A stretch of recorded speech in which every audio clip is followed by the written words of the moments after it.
जय हिंद मेरे प्यारे दोस्तों इस वीडियो में मैं आपको बताने वाला हूं बोर्ड एग्जाम 2023 में 95% रिजल्ट के लिए कॉपी कैसे लिखे। इस वीडियो में आपको बताने वाला हूं आप कॉपी कैसे लिखे बोर्ड एग्जाम में। देखिए कॉपी तो सबको लिखना आता ही होगा, फिलहाल सब बच्चे ट्रेंड हो चुके हैं, सबको बता ही दिया गया होगा और कई टाइप्स के वीडियो बनाकर यूट्यूब पे अपलोड भी कर दिए गए हैं, जिससे आपने देखकर ये सीख लिया है कि किस तरीके से बोर्ड एग्जाम में कॉपी लिखना है। लेकिन हम आपको ये बताने वाले हैं कि बोर्ड एग्जाम में तो कॉपी आपको लिखने आ गया, लेकिन आप 95% कैसे ला सकते हैं। अगर 95% आपको लाना है तो कॉपी कैसे लिख सकते हैं। देखिए 95% की बात ये, जो बच्चे अगर उनको लगता है कि हम 87% 85% रिजल्ट ला सकते हैं तो समझिए 95% तक आसानी से पहुंच सकते हैं। और जो बच्चे ये सोच रहे हैं कि हम 60% 55% रिजल्ट ला सकते हैं, तो मैं गारंटी के साथ कर रहा हूं अगर ये सब रूल आप फॉलो करोगे तो आपका रिजल्ट 80% तक बन जाएगा। जो 60% का ये मिला के चल रहे हैं वो आसानी से उनका 80% तक रिजल्ट बन सकता है अगर इस तरीके से कॉपी वो बोर्ड एग्जाम में लिखते हैं तो। और जो 95% या 90% सोच रहे हैं उनका भी कुछ ना कुछ ग्रोथ होगा, क्योंकि वो लगभग इतना सोच रहे हैं, इतना तैयार किए हैं। तो कुछ लोग मार खा जाते हैं कॉपी लिखने के तरीके में और कुछ लोग कम तैयारी करके बेहतर रिजल्ट ला लेते हैं, क्योंकि उनको कॉपी लिखने का तरीका पता होता है। तो देखिए आपकी अच्छी तैयारी है या नहीं है ये मुझे नहीं पता, लेकिन आपको पता होगा। मुझे सिर्फ इतना पता है कि आपकी तैयारी किस तरीके से करानी है और आपको क्या क्या गाइड करना है, मैं वो गाइड करते चल रहा हूं। तो ये मैं गाइड करने वाला हूं इस वीडियो में कि बोर्ड एग्जाम में आपको कॉपी कैसे लिखनी है अगर आपको बेहतर रिजल्ट प्राप्त करना है तो। ठीक है, तो सबसे पहला जो मेरा यहाँ पे टिप्स है वो आपको आपकी हैंडराइटिंग अच्छी हो। देखिए हैंडराइटिंग सबके लिए मायने रखता है, अगर जितना जो दिखेगा वही बिकेगा, पता ही है आपको, जो दिखेगा वो बिकेगा। तो जो जितना सुंदर दिखता है, जितना जिसकी सुंदर राइटिंग रहेगी, एग्जामिनर उसके ऊपर उतना खुश होकर अट्रैक्ट होकर 1-2 नंबर 4 नंबर 6 नंबर वो एक्स्ट्रा ही दे देता है, क्योंकि लगता है कि हाँ इस पढ़ने लिखने में अच्छा है, इसकी मेहनत अच्छी है, तो इसलिए वहाँ पे आपको बोनस मिलने के चांस होते हैं। तो राइटिंग पर आप विशेष ध्यान दें, और अगर आपकी राइटिंग अच्छी नहीं है तो जो भी आप क्वेश्चन तैयार करें उसको साथ में आप लिखें जरूर। ठीक है, दूसरा सुझाव है, देखिए दूसरा सुझाव मैंने लिया है, सबसे पहले वे सवाल हल करें जो अच्छे से आते हों। देखिए बोर्ड एग्जाम में बच्चे गलती कहाँ पे करते हैं, एक बार हम आपको यहाँ पे सब बता देते हैं। बच्चे गलती ये करते हैं, जो क्वेश्चन उन्हें आता रहता है वो क्वेश्चन वो छोड़ देते हैं, और जो क्वेश्चन नहीं आता है वो सबसे पहले बच्चे वही क्वेश्चन सॉल्व करने लगते हैं। तो सबसे बड़ी गलती ये है कि आपको तो क्वेश्चन वो आ नहीं रहा है जो आप पहले क्वेश्चन सॉल्व कर रहे हो। ठीक है, वो आपका समय खा रहा है, समय यहाँ पे व्यर्थ जा रहा है, और समय व्यर्थ होगा तो ये समय क्वेश्चन सॉल्व करते करते जब ये समय खा जाएगा क्वेश्चन जो नहीं आ रहा था, तो जो क्वेश्चन आते रहते हैं टाइम ओवर हो जाने की वजह से वो भी क्वेश्चन छूट जाते हैं। तो मेरा रिक्वेस्ट है आपसे कि जिन क्वेश्चनों का जवाब आपको अच्छे से पता हो उनका सबसे पहले आप जवाब दें, और जिनका नहीं पता है उनका क्या करना मैं आपको बताता हूँ। देखिए जिन सभी क्वेश्चनों का जवाब आपको अच्छे से आता है उनका आप जवाब दे लीजिए, सभी क्वेश्चनों का। ठीक है, पॉइंटेड करके जवाब दे लीजिए। उसके बाद अब जिन क्वेश्चनों का जवाब आपको नहीं आ रहा है, जैसे क्वेश्चन कुछ पूछ लिया मान लीजिए घुमा फिरा कर, और आपको उसका आंसर नहीं पता है, तो आप करेंगे क्या, आप तो पढ़े लिख कर तो गए ही हैं, तो करना क्या है, जैसे वर्णन पूछ लिया है, उल्लेख पूछ लिया है किसी चीज का, और वर्णन उल्लेख आपको नहीं आता है, तो उस टॉपिक से रिलेटेड जो भी कुछ आपको आता है लिख देना है। अगर वो मान लीजिए 5 नंबर का या 4 नंबर या 6 नंबर का क्वेश्चन है तो 1-2 नंबर लेस करके आपको नंबर दे दिया जाएगा राइटिंग के साथ। अगर राइटिंग अच्छी है और आप कुछ लिखे हैं तो पक्का है, अगर 4 नंबर का है तो 2 नंबर या 3 नंबर आपको मिलना ही मिलना है। तो इसलिए कुछ न कुछ लिख दीजिएगा, जिस भी क्वेश्चन का आंसर नहीं पता है तो वहां पे आपको कुछ न कुछ उसको भी लिख देना है जो आपको अपने से आता है, यानी उस टॉपिक से रिलेटेड जुड़ा हुआ जो संबंध है उस टॉपिक से जिससे क्वेश्चन पूछा गया है, अगर उससे रिलेटेड आपको कुछ आता है तो आपको लिख देना है। ठीक है, चलिए आई होप आप समझ चुके होंगे। तीसरा मैंने लिया है यहाँ पे, देखिए तीसरा सुझाव है पूरे फैक्ट के साथ जवाब दें। ये सभी सब्जेक्टों के लिए मैं बता रहा हूं कॉपी में किस तरीके से आपको, अगर बोर्ड एग्जाम में 95% लाना है तो कॉपी कैसे लिखनी है। तो आप टॉपिक बाय टॉपिक जो मैं बता रहा हूं, जो टिप्स मैं बता रहा हूं उसको फॉलो करना होगा। पूरे फैक्ट्स के साथ जवाब दें। फैक्ट्स का मतलब जिस भी किसी क्वेश्चन का आंसर दें आप तो स्केच करके देखिए, हेडिंग और सब हेडिंग ये दोनों आपको बनाकर ही आपको आंसर देना है, ठीक है। अभी आगे इसके मैंने टिप्स में लिया है, उसको समझाते हैं। नेक्स्ट आपका टिप्स है, लिखते समय कागज की कंजूसी ना करें। देखिए, कागज की कंजूसी ना करें करने कहने का मतलब एक अच्छे स्पेस में वर्डों को लिखें। बहुत ज्यादा दूरी नहीं होनी चाहिए, बहुत ज्यादा नजदीकी नहीं होनी चाहिए दो वर्डों के बीच में। और दोस्तों, जैसे पेज हम क्या करते हैं, इधर भी बाईं साइड छोड़ देते हैं और दाईं साइड भी छोड़ देते हैं, या बहुत सारे बच्चे ऐसा काम करते हैं कि बाईं साइड भी नहीं छोड़ते, दाएं साइड भी नहीं छोड़ते। तो मेरे कहने का मतलब है 2 अंगुल या 3 अंगुल बाईं साइड से तो आपको छोड़ देना है कॉपी को, और दाहिने से भी 2 अंगुल आपको कॉपी छोड़कर लिखना है। इस तरीके से कॉपी में आपको बोर्ड एग्जाम में लिखना होगा, ठीक है। कॉपी जो मिलेगा बोर्ड एग्जाम में इस तरीके से ही लिखना है। ओके, चलिए अब देखिए, हेडिंग सब हेडिंग के साथ लिखिए ताकि एग्जामिनर को कॉपी जांच करते समय आसानी हो। काफी अच्छे से मैंने सभी टिप्सों को यहाँ पे समझा कर लिखा है। अगर आप अच्छे से इस वीडियो को वॉच कर लेते हो तो मैं गारंटी के साथ कह रहा हूं जितनी भी तैयारी आपकी है उससे बेहतर रिजल्ट आपका आएगा। ये कॉपी लिखने का तरीका आप सीख लो, ठीक है। जैसा कि आपने मार्केट में दुकान खोल लिया है, अगर आपको सामान बेचने का तरीका नहीं पता है तो आप सामान नहीं बेच पाओगे, कितनी भी बड़ी दुकान खोल लो। इसलिए आप कितनी भी तैयारी कर लो, अगर आपको लिखने का तरीका बोर्ड एग्जाम में कॉपी लिखने का तरीका नहीं पता है तो नंबर कटेंगे ही कटेंगे। इसलिए कॉपी लिखने के तरीके पर आप विशेष ध्यान दीजिए, ठीक है। जब भी किसी क्वेश्चन का आंसर आप करें तो हेडिंग सब हेडिंग के साथ करें। जैसे मान लीजिए कोई स्केच आपने डाला, पहला स्टेप प्रस्तावना, और प्रस्तावना के अंतर्गत अगर आप कोई स्केच डालना चाहते हैं तो उसके अंतर्गत एक स्केच डाल सकते हैं। ए जैसे आपने 1 करके स्केच डाला है, अब उसके अंतर्गत आप रोमन अंक में 1 2 3 करके डाल सकते हैं स्केच, या ABCD करके स्केच डाल सकते हैं। उसको हम सब हेडिंग बोलते हैं। क्लियर? इससे क्या होगा, एग्जामिनर पॉइंट को नोट करेगा, आपके लिखने के तरीके को नोट करेगा और अच्छे से कॉपी चेक करेगा, ठीक है। नेक्स्ट मैंने जो टिप्स दिया है आपको, पूरे आत्मविश्वास से परीक्षा दें। हाँ, ये बहुत जरूरी है। आत्मविश्वास अगर आपके अंदर बना रहेगा, कॉन्फिडेंस अगर आपके अंदर बना रहेगा कि हाँ हम परीक्षा सही से दे लेंगे, हमारी तैयारी अच्छी है, हम अच्छे से लिख लेंगे। बहुत सारे बच्चे ऐसे क्या होते, तैयार करने के बाद भी जो उन क्वेश्चनों को तैयार किए रहते हैं वही क्वेश्चन बोर्ड एग्जाम में भी आया रहता है, लेकिन वो उनका जवाब नहीं दे पाते। रीजन क्या है पता है? क्योंकि वो हड़बड़ा जाते हैं। आपको हड़बड़ाना नहीं है, घबराना नहीं है, आपको अच्छे से पेपर देना है।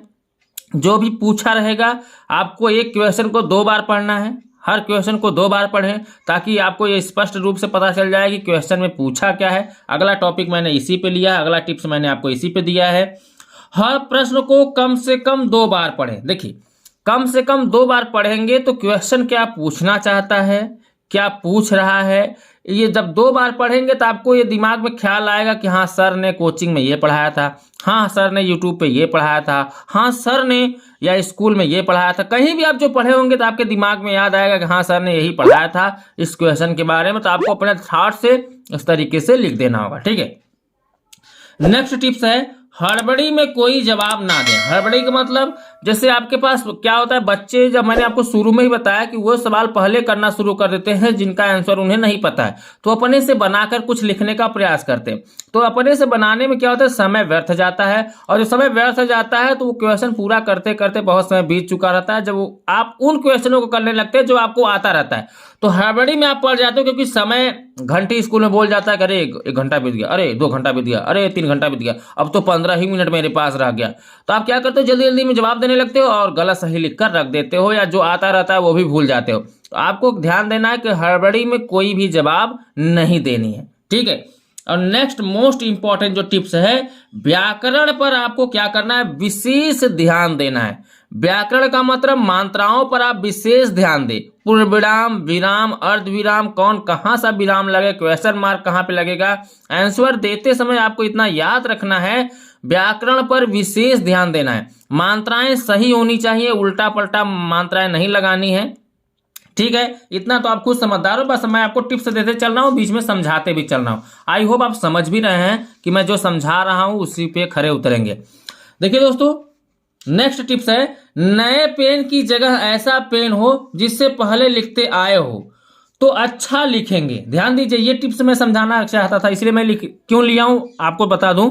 देखिए, इस टिप्स के लेने का मतलब है, देखिए बहुत सारे बच्चे क्या होते हैं, जब बोर्ड एग्जाम आता है तो नए पेन खरीद के रख लेते हैं कि चलो इसी से बोर्ड एग्जाम में जवाब देना है। तो भैया बोर्ड एग्जाम में उसी पेन को लेके जाइए जो पेन पहले से आप यूज कर रहे हो, क्योंकि वो क्या होते हैं ना, थोड़ा फास्ट चलते हैं पेन, वो पेन मज चुके होते हैं, काफी फास्ट चलते हैं। जो नए पेन होते हैं वो सही से चलते नहीं, तो जब सही से नहीं चलते तो आपका वो समय खाते हैं और आपका समय व्यर्थ जाता है।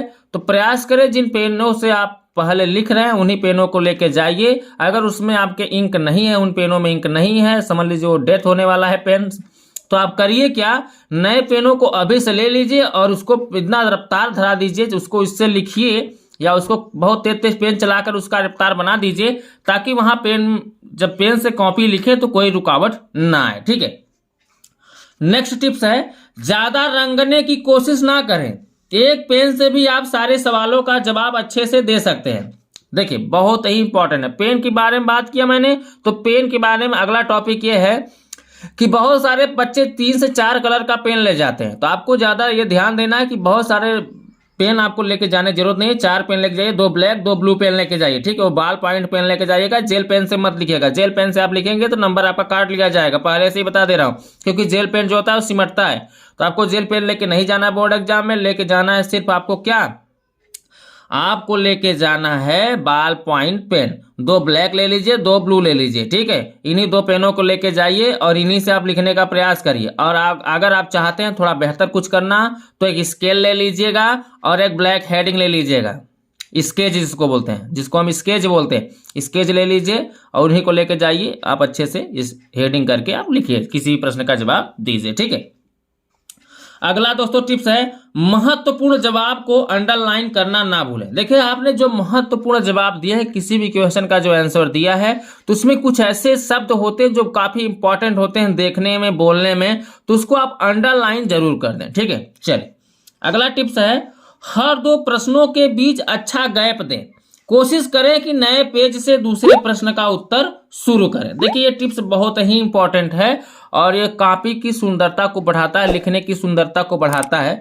जब भी आप किसी प्रश्न का उत्तर देने का प्रयास करें, जैसे लघु उत्तरी और दीर्घ उत्तरी प्रश्नों का देने का जब उत्तर देते हैं, उनका उस प्रश्नों का उत्तर देने का प्रयास करते हैं, तो प्रयास करें कि नए पेज से नए क्वेश्चन का स्टार्ट करें। इससे क्या होगा कि आपकी सुंदरता बनी रहेगी।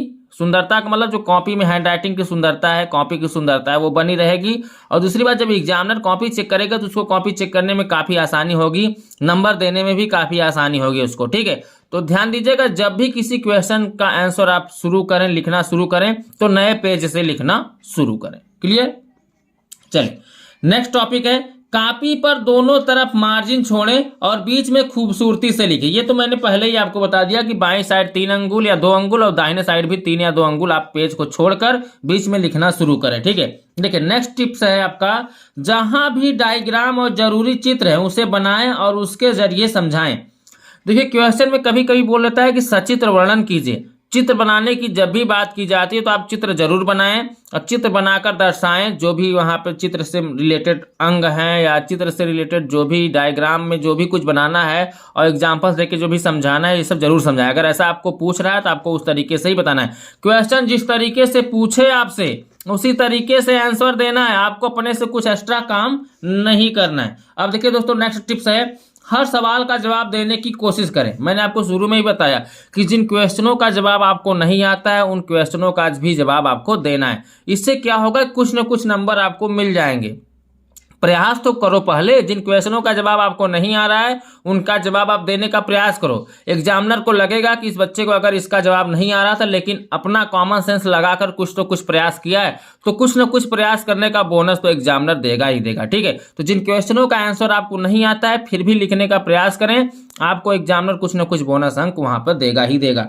अगला दोस्तों टिप्स है, अपनी स्पीड अच्छी रखें ताकि समय से 15 मिनट पूर्व पेपर क्या हो हल कर दें। देखिए दोस्तों, समय आप जो है कॉपी लिखने का जो रफ्तार है अच्छी होनी चाहिए, बीच में आपको रुकना नहीं है और किसी से इधर उधर बातचीत नहीं करनी है। जब आप भी अपना बोर्ड एग्जाम दे रहे हैं तो इधर उधर किसी दोस्त यार से बातचीत ना करें, आप सिर्फ अपना काम करें।